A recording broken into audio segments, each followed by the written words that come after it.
Hello everyone. आज मैं आपकी मैक्रो इकोनॉमिक्स जो बुक है बेसिकली 12th क्लास की, मैं उसके बारे में आपको पढ़ाने जा रही हूँ। तो सबसे पहले आपका ये जानना बहुत ज़रूरी है, जिस बुक को आप स्टडी कर रहे हैं, लाइकवाइज जिस बुक के बारे में आप फर्दर पढ़ने वाले हैं, तो at least you should know about that book कि इसके अंदर क्या चीज़ें हैं, उसके अंदर क्या कंटेंट्स हैं, क्या आप समझेंगे। तो ये सब ना आपके चैप्टर 1 में दिया गया है, जिसके बारे में आप थोड़ा बहुत भी पढ़ लेंगे तो उसके बाद क्या है, आपका एक एक सिंगल एलिमेंट्स क्या है, आप चैप्टर वाइज पढ़ते जाएंगे। बट बिफोर दैट आप इसको ये मत सोचिएगा चैप्टर 1 है, इसमें कुछ ऐसा है नहीं, तो it's not important to study each and every element. You should know everything, either वो कितनी भी छोटी चीज़ हो, आपको अपनी प्रिपरेशन के लिए वो सब चीज़ें जाननी बहुत ज़रूरी है। तो here I am starting with the macro economics, जो आपकी बुक का नेम है। मैं इसके बारे में कुछ एक्सप्लेनेशन आपको देना चाहूँगी। मैक्रो इकोनॉमिक्स जो आपकी बुक है, मैक्रो इकोनॉमिक्स वर्ड है मैक्रो एंड इकोनॉमिक्स।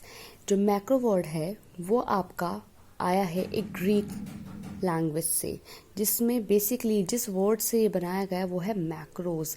ओके, तो जो आपका मैक्रो वर्ड है जो ग्रीक वर्ड से आया है, इसका वर्ड है बेसिकली मैक्रोज है।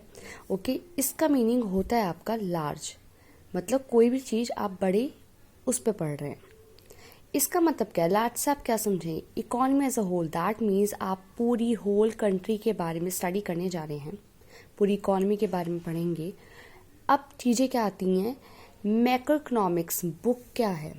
बुक बेसिकली आपके जितने भी कंट्री लेवल के इश्यूज हैं, what ever the thing is, पूरी कंट्री में जिस चीज़ को समझा जाता है, मतलब लार्ज लेवल पे इकोनॉमी से होल लेवल पे जो चीज़ें समझी जाती हैं, वो सभी आप इस बुक में पढ़ने वाले हैं। सो बेसिकली इसमें सारे इकोनॉमिक इश्यूज़ को सॉर्ट आउट किया गया है, सारे इकोनॉमिक इश्यूज़ लिए गए हैं कंट्री के। अब वो इश्यूज़ क्या हो सकते हैं, हमारी कंट्री का एम्प्लॉयमेंट कैसा है, एम्प्लॉयमेंट कितना है, अनएम्प्लॉयमेंट कितना है, रीजंस क्या हो सकते हैं, भाई ऐसा क्यों हो रहा है। अब आपका आता है आउटपुट ग्रोथ, ऐसे बहुत सारे एलिमेंट्स हैं, तो मैंने थोड़े बहुत लिखे हैं, बट बहुत सारी चीज़ें हैं, जब आप फर्दर पढ़ते जाएंगे तो you will come to know. तो ऐसा नहीं है कि जो मैं लिख रही हूँ you have to write that only, आप अपने आप से भी बहुत चीज़ें लिख पाएंगे। बट ये है, आप जब सारी चीज़ें समझ लेंगे तो then you will comes to know. So output growth क्या होता है कि आपकी कंट्री का ग्रोथ क्या है, आपको अपनी कंट्री के ग्रोथ के लिए क्या क्या चीज़ें रिक्वायर हैं, कैसे आप उस चीज़ को बढ़ा सकते हैं। अगर आप बढ़ा रहे हैं तो उससे कंट्री की इकोनॉमी पे ऐसा प्रभाव नहीं पड़ना चाहिए कि कुछ चीज़ें गलत हो जाए, हाँ वो कंट्री के हित में ही होना चाहिए। So it is in should be the favour of your country. अब आता है प्राइस राइज।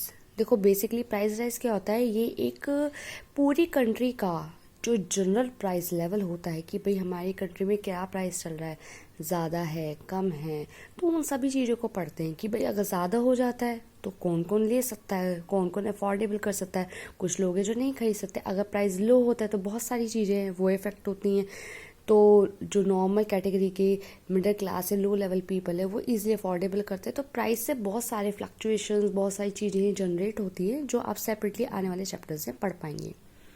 सो बेसिकली अब आता है आपका डिफरेंसेस।